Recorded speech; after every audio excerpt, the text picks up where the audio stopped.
Give her a go. Yeah, we can go. Give her a go. Hey, happy middle of almost April. What is it? The 11th today. The 11th. Happy Thursday. We're not on a Saturday morning. Here we are on a Thursday afternoon. Lovely downtown Rainier at the Muni. And it is packed and just, wow. The 6 or 8 are here. They're packing. They got her packed in. Lots of stuff to talk about since 5 days. A lot of stuff. So where shall we start? Eduardo? Yeah, Julian's. What did he do? See, I thought we were supposed to. I was told I had to talk about Pablo. Way to go. I had to talk Shut about. up. Doughhead.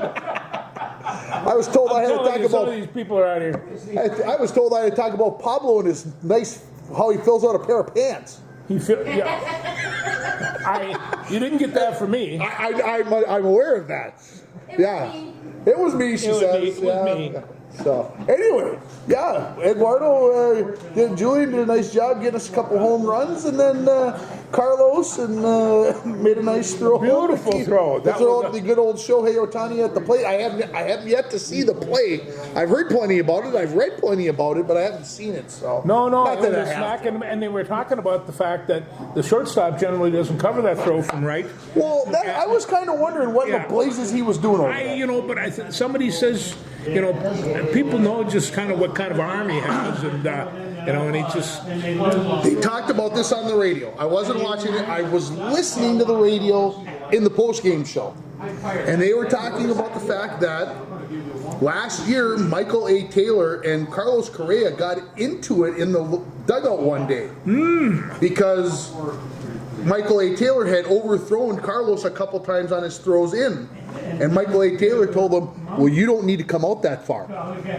And I'm like, I never thought about it that way. So he was coming out, and the ball was going because over. Carlos knows he's got a gun for an arm, and he does. I mean, they say he threw that ball at 92 miles an hour yesterday, the throw from short right field to home plate that was going 92 miles an hour. So he obviously has a pretty good arm. But it made me start to think about, can the shortstop get too far out? I mean, does he have enough time to get that? Anyway, it begs the question. And then the Twins broke a 4-game home losing streak. They do, and they're 3-6, and people are starting to panic, and I'll tell you why they're panicking. The boys aren't hitting the tater. They're not scoring runs, really, period. No, they're not doing anything, and they're not hitting the ball. They have lousy at-bats, and so it was kind of nice for Eduardo to pop a couple and kind of maybe break that bowl. Well, the scary part is you hit 2 home runs and you still only scored 3. Only 3 runs. Only scored 3 runs, so getting a little nervous. 8 pitchers on the injured list for the Twins. Yeah, but and the other thing is that he's still did the season just start? I mean, 2 weeks ago today, the season started. 9 games, and we've got eight guys on the IL.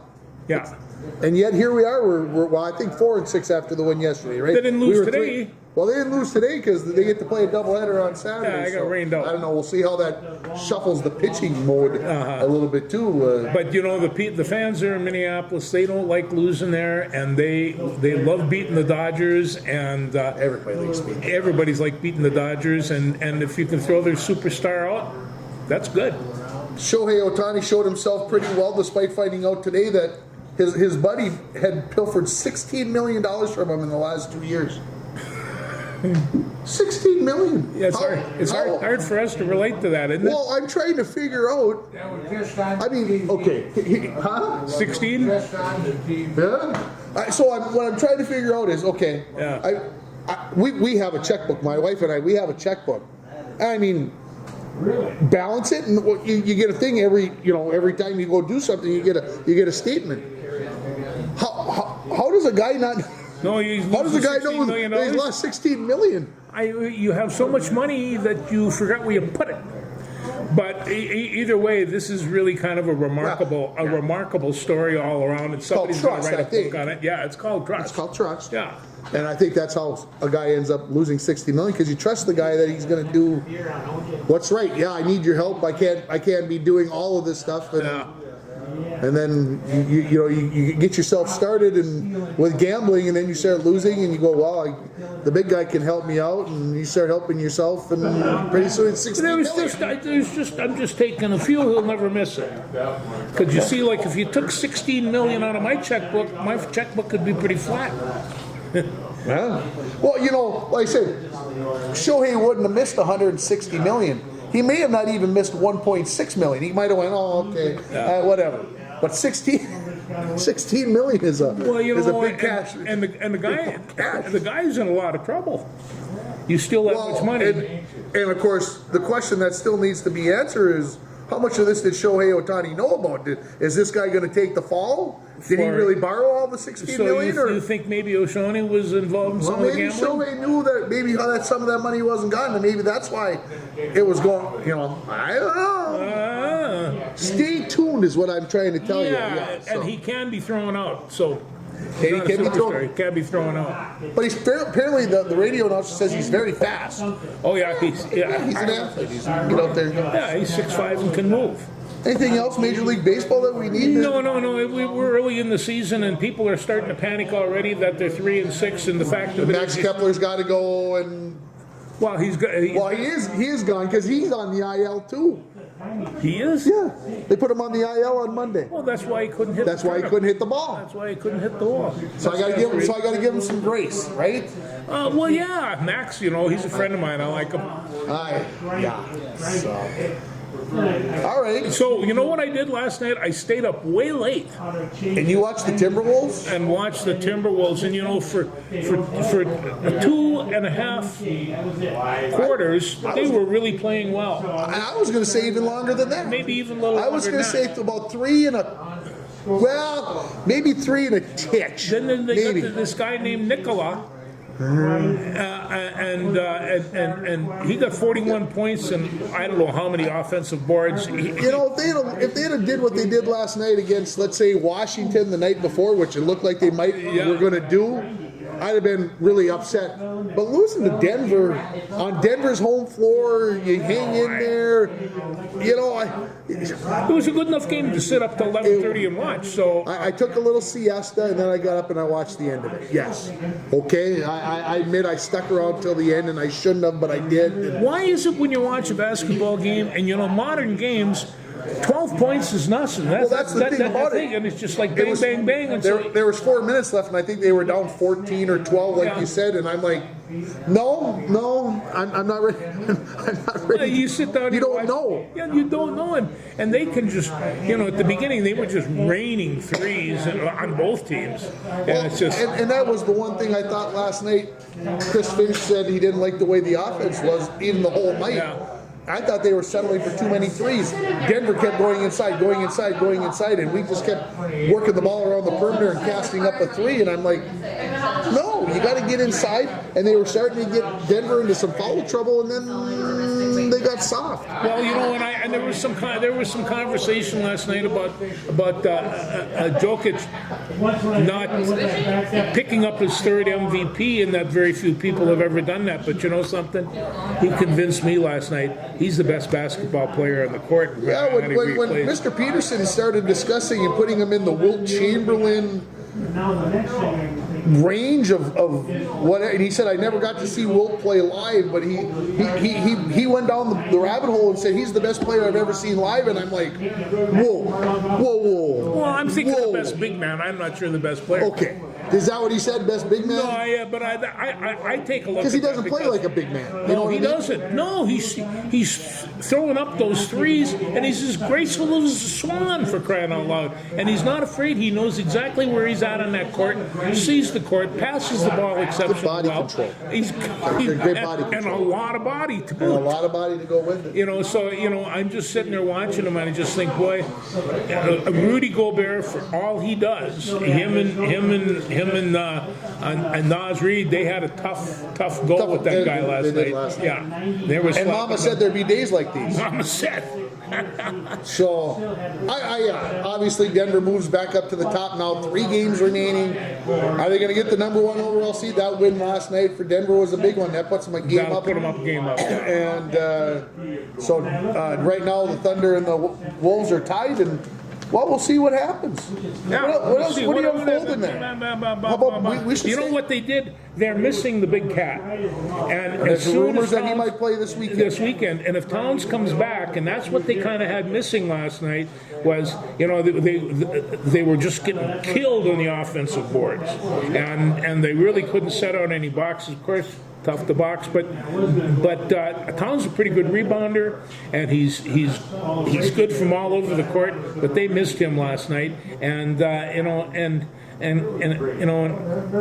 Edwards, well, he can't get 41, 51 points every game. It's just not. He's not doable. You would think that he couldn't do that, but it should be nice if he did. It sure would be nice if he did.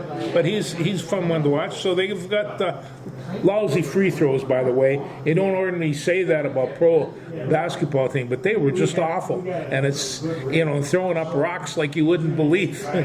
But Yeah, when you lose by 10 and you miss that many free throws, it makes you scratch your head a little bit and go, well, they got the Hawks tonight or tomorrow.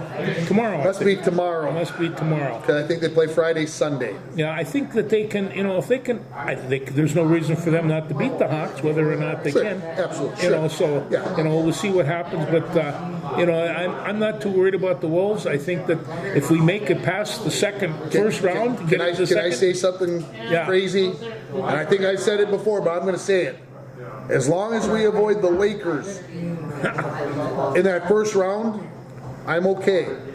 But I don't want to play the Lakers, and I don't like the Lakers, and I don't think they're a great team, but they are playing very good basketball. And somebody might say, "Well, did the Wolves beat the Lakers the other night?" And I'll say, "Yeah, barely," and they didn't have Anthony Davis and LeBron James.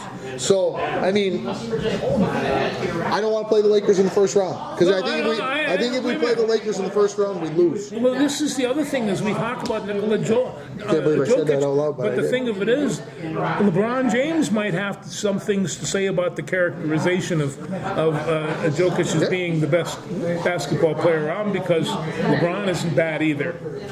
And For somebody who takes more days off than I think he should, but he's 40, and so hey, they're in the playoffs. The Lakers clinched last night, and that's all that really matters. And now he needs to be rested up. And I'm being serious. Like I said, even though I don't believe LeBron James is the GOAT, and I don't like the Lakers, they're doing the right thing by maintaining his minute or minimizing his minutes now, because in a couple of weeks he's going to need to be playing 40 plus minutes for a stretch. I do know this. He's playing at 40. I played basketball at 40, and he is a lot better than me. So whatever the age thing is, knew? I don't know. Who knew? You watched the game on Monday night? Yeah, a little bit, yeah. A little bit? Yeah. Did you give up like I did when it was about 10 minutes left and said there's no way? There was no way. Well, I watched most of the game, but UConn dominated, and they're really. I knew that they were going to dominate, and they Even when it felt like Purdue was in the game, it was almost like they weren't in the game. You know what? You say they dominated. It was just like, well, Purdue's only down by 2 points with 90 seconds left in the first half, and you're kind of going, okay, they're right there. And Edie had 36 points, and the rest of the team had 23. You don't get to win a national championship when your whole rest of your team is scoring. Made one three-pointer. One three-pointer. When's the last time you saw a college team that only made one three-pointer in a basketball championship game? Any game. Any game.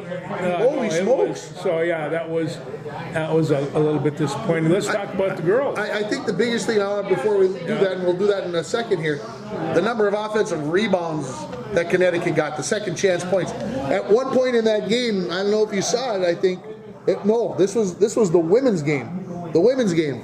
36 bench points for South Carolina, zero for Iowa. But it just the Connecticut thing, it just snowballed on them, and just I don't know. They were that good. They were that good. All right, let's talk about the women. Yeah, and I feel the same way about South Carolina.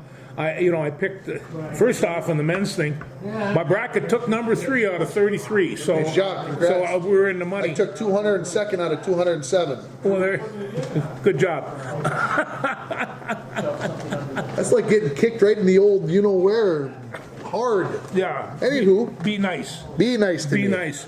But No judgment, please. No, all the brackets are from between here and Minneapolis. The brackets we're involved in. We took the top 3 spots up here at International Falls. Nice Cousin job. Cal got 1. Susie Q, my darling wife, took number 2, and I took Nice. number 3. She's very good at this. I mean, and You said she's pretty smart. she just goes through it and comes up with a reason to pick these teams and goes with it. She likes colors of the uniforms and fight songs, and if everybody looks good, she thinks that's fine. There you go. Yeah. Anyway, let's get beyond that. Frozen 4. Oh, he wants to talk hockey. How come we don't have the hockey game on? What's the deal? Anyway, yeah. What do you got for Frozen 4 thoughts? Well, we got Denver and BU that's playing as we speak. Yeah. But I want to talk about this. What's his name? Macklin Celebrini. Yeah. 17 years old.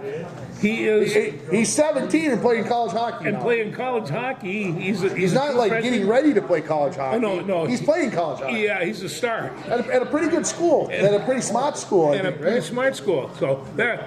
Thank you. So. It's on, Well, if you see put now it the on. hockey See game's that on. There you go. BU's up 1-0 over. We're pulling for Denver, everybody, because we can't pull from anybody from Boston. We talked about that last week. It's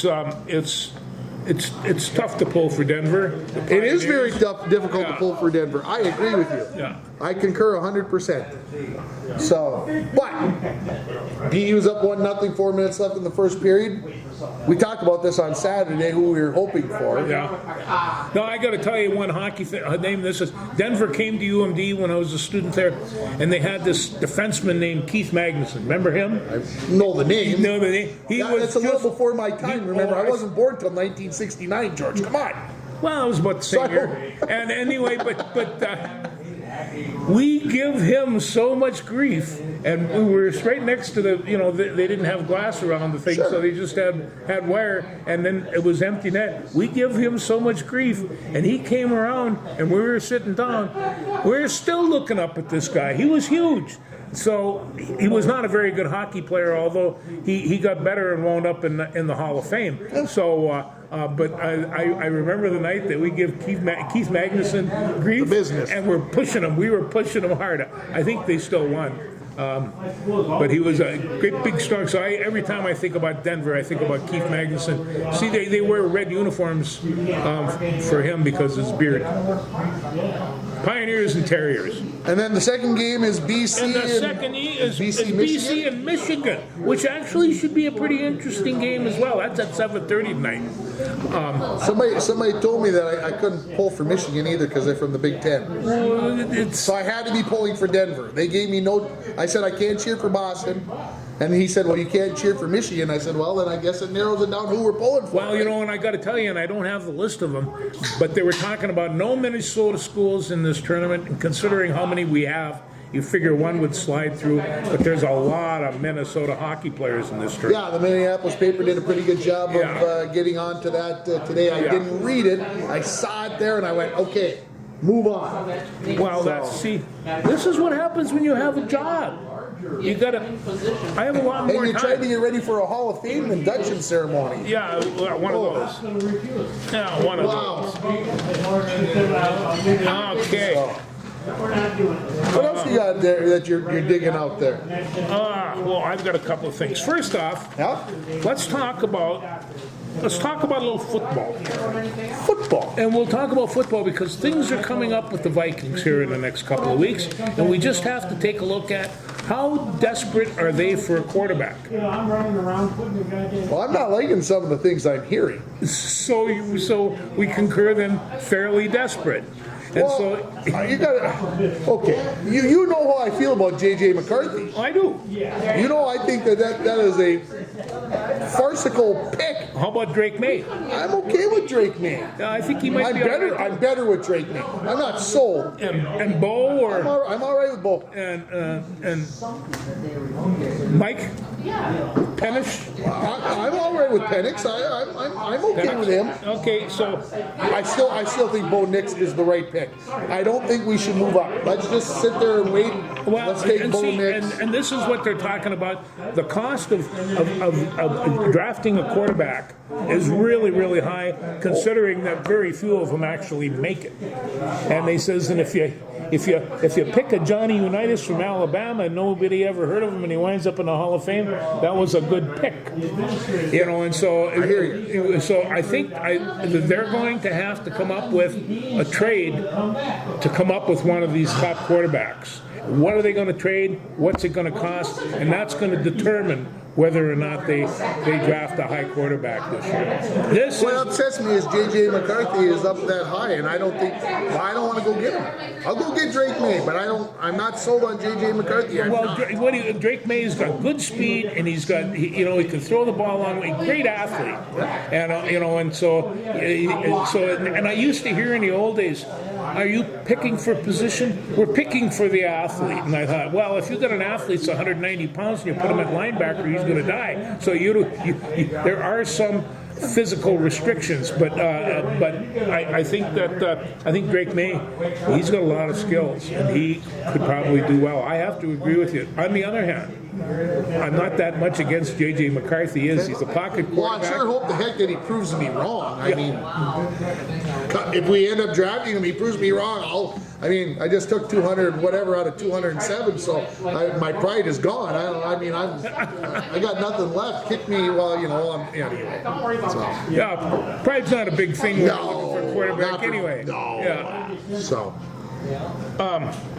Now. Okay, I'm going to ask you this. Yeah. What is the percentage that we don't draft a quarterback?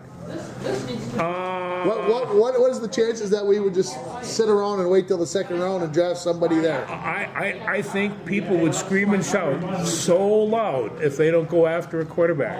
So you're saying zero? They're paying themselves the corner. They got to go after a QB. 0%. Yeah, well, not 0% because again, I brought up cost. How much is this going to cost? Are they going to put on? Well, we're just putting 40 million into a quarterback for 35 million or 38 million into a proven quarterback. Guy that. So if you go there and he takes, but I mean, what can I say? Not every draftee is going to be a Brock Purdy. No, and he was drafted last. There's not, you don't know what you're not like I said, and I've said this before, you don't know what guys are going to do when they get done with college. All of a sudden it's a job and this is all they do. And I know a lot of them, that's all they've been doing for quite a while, but sometimes some of them go, this isn't, so.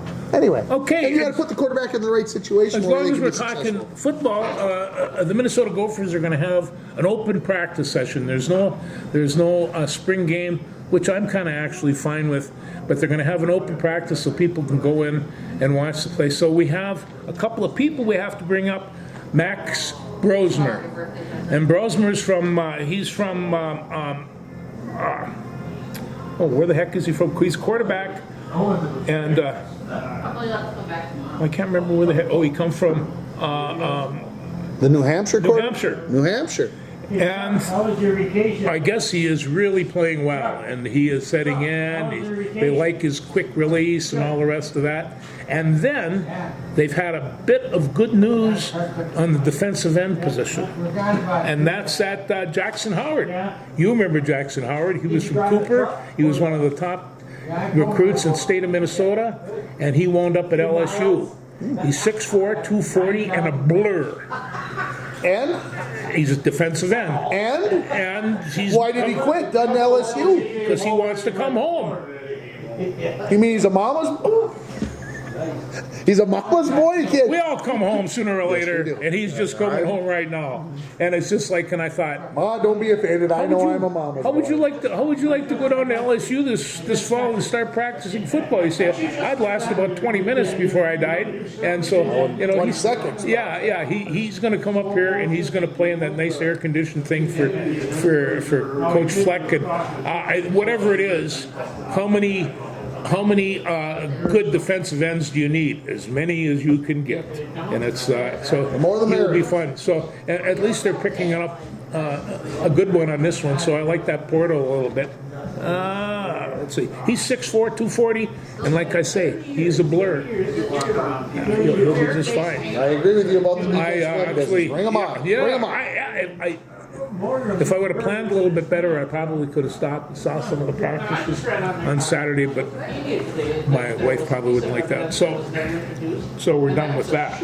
Okay, so football's out of the way. Football's out of the way. Talked about college hockey. What about you? One thing I didn't mention about college hockey, somebody made mention they should gonna change the name from hockey and call it goalie.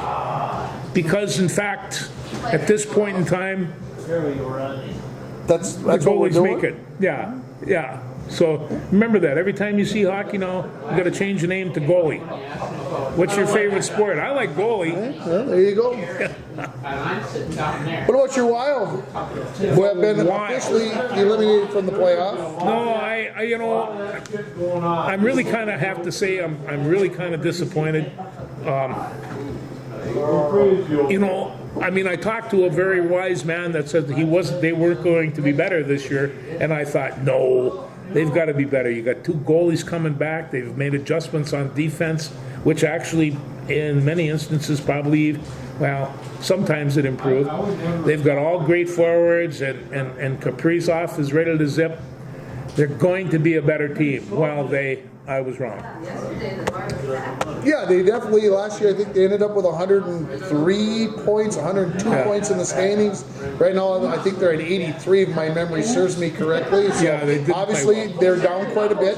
We talked about this on Saturday's show, though they have been better since the coaching change.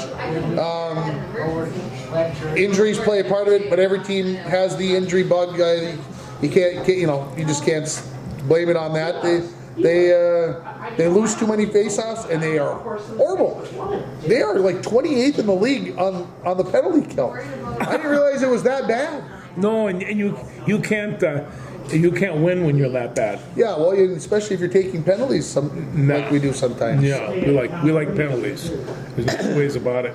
The Stanley Cup playoffs will start next week. The NBA playoffs will start next week. Everybody's rolling. So hang on to your hats, and of course, if that's all getting started, that means that it's Masters weekend. And I saw Tiger tee off on his first drive. Got a birdie on his first hole. Birdie in the first hole. And of course, the next 2. I was working on my computer and I had it on in the background. I'm not watching, I'm just listening. And I'm really not listening, but all of a sudden, of course, you hear say Tiger, whoa, that's going on. Oh, his poop doesn't stink, and he's got flowers growing out of the top of his head, and he's the greatest thing since sliced bread. And I'm just like, if his body holds up, all that. Well, but the proviso, mine's going to be great too, and my body holds up too. Well, he teed up. The crowd went nuts. You could hear the hush. It was like it was the final hole of the final day, and he's in the lead. He is held in such still esteem. Tiger. He's still Tiger, and he's got the flash. And I'm looking at Scotty Scheffler and DeChambeau and all the rest. And these guys are fantastic golfers. Don't get me wrong. DeChambeau went -7 today. I'm looking at the live scoreboard or leaderboard right now. He's at -7, done for the day. Scotty Scheffler's through 15. He's -5. Willett is -4, and then there's a few guys at -3. So they were saying that with the rains that came this morning, the boys are shooting darts at the hole and don't expect to see another 65 like we saw out of DeChambeau the rest of the week, because the weather is supposed to be hot, nice, windy. It's going to dry up, and you ain't going to be able to shoot darts anymore. Did you by any chance see Bubba Watson's little girl putt today? Yesterday, I think at the par 3. Yesterday. She hit one that I know was 30 yards. It was just long and all downhill. You mean the jeans were transferred on? Whatever it was, I think the old man took and stopped and went, whoa! So they were having a real good time. But people were drawn to this young girl, and you sit around and you just think, geez, she gets more response than all the rest of these golfers combined. It's fun to watch those little kids. It's fun to watch those little kids when they can do what they do. So no doubt about that. No, I never putt that well. No, never. So yeah, Masters weekend, pretty big deal as far as that goes on. Yeah. So Scotty Scheffler's going to be in the lead by tomorrow morning, and it'll all take care of itself. So yeah, well, DeChambeau he's not going to like that either, because he's kind of a rowdy. He'll fall apart. He'll fall apart. Anyway, I hope he falls apart. Hall of Famer passed away this morning. He did. And I got to tell you, I preface that, of course, by saying it in a good way because we could go so many negative ways with the juice. You know, O.J. Simpson went to Galileo High School in San Francisco, and I know this because on his football team in high school was a very good friend of mine that played with him, and that was a kid from International Falls. That was Rennie Calder's big brother, Butch. Oh. Tom Calder was in the backfield with O.J. Simpson and talked about him. And O.J. On that high school team was a serious leader, and what O.J. said went. And so, you know, he said he was a hero to absolutely everybody. You can't, you know, there's that whole thing about be kind to the people you meet on your way up. They're the very same people you meet on your way down, and he went down. And it's just like you for all the legacy of all the good and the wonderment of his skills, his legacy is going to wind up being as a murderer, and that's a crime. That's a shame.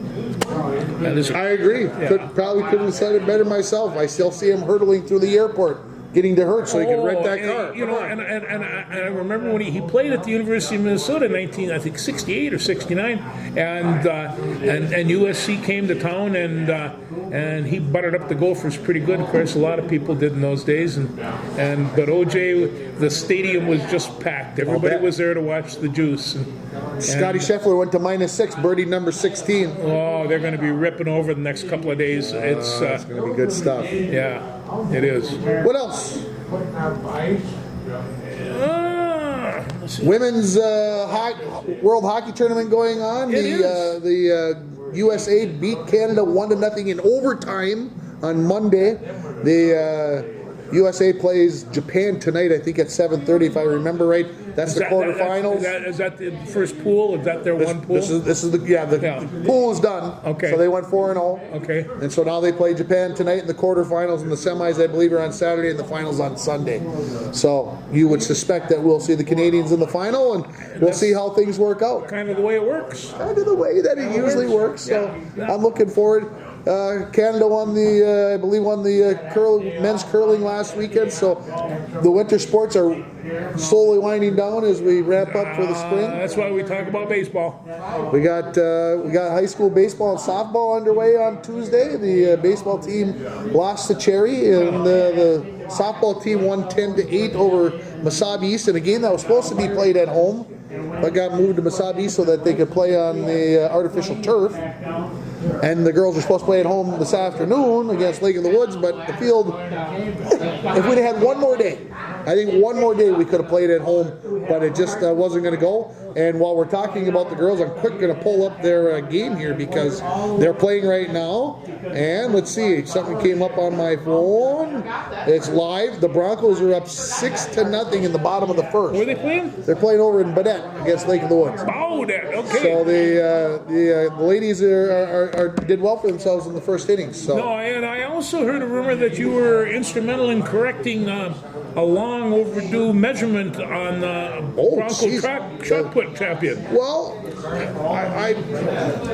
from what I'm being told, it's right. Well, you know, I was there the day that he set the record, and we did it over at Aurora, and it was because I worked out with Dale a lot at that time, and I know that he was getting over 57 consistently. He had a shot put ring in his backyard, so he'd go there, and there you know, about once every 5 or 6 he was going over 57 feet. So we go down there, and he launches one, and he gets about the third one, and it just, you can tell when there's a record shot or a record anything, it's just a little bit strange. And he put that up, and I believe it was 56-10. 56-10. 56-10, and that was the winning throw, and it is not the IRC record. That is I think it was at the time. No, it was not even at the time, because the record was 57. Was Kluffman, and he threw it 57-5 in 1965. That is what I'm being told. I kind of actually was there for that too, because I'm going on what's typed and what was told. So I try to help out when I can. Well, I understand, but you got to keep an eye on those hipping guys. It's inch here, then there. You never know. You never know. You never know. Anyway, so. Dale, congratulations, and I know that this guy straightened it out for you. So yeah, is that it? I mean, are we? Seem like I feel like I'm forgetting something. Yeah, it's only been a 35-minute show here. I'm not quite sure. That's all right. Yeah. Baseball been very good. Been good. 1955. Hall of Fame this weekend. People coming into town. I've been getting phone calls today about, do you have me for this and for that? And I got a frantic phone call. Can I share this phone? Sure. I gotta share this phone call. So I got a policy. When I go home for lunch, which is almost every day, I don't take this in the building with me. I don't take it in the house. I leave it in the car because I want 20 minutes or 30 minutes or whatever I'm going to be at home.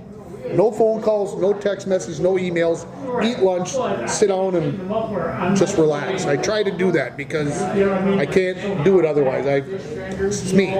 So I get back out to my car today, and there's a missed phone call, and it says it's from Jay McKeeman, and I'm like, this is bad, okay? Because Jennifer McKeeman, who was on the cross country team, did not respond that she was going to be coming to the induction ceremony because she lives in Nebraska. So I'm like, no problem. No, whatever. Well, I listened to the message, and Jennifer, please understand, it was a frantic phone call, and it basically said, we are just leaving from Nebraska to come up to International Falls, and we checked the mail just before we left, and in it was the returned letter for the RSVP that we are coming to the ceremony. And I'm like, she said, I don't even know how they returned it to me. I don't even know how they read the address. It was that damaged, but they got it back. She said, I even asked to the mailman, and he said, you are lucky to get that back.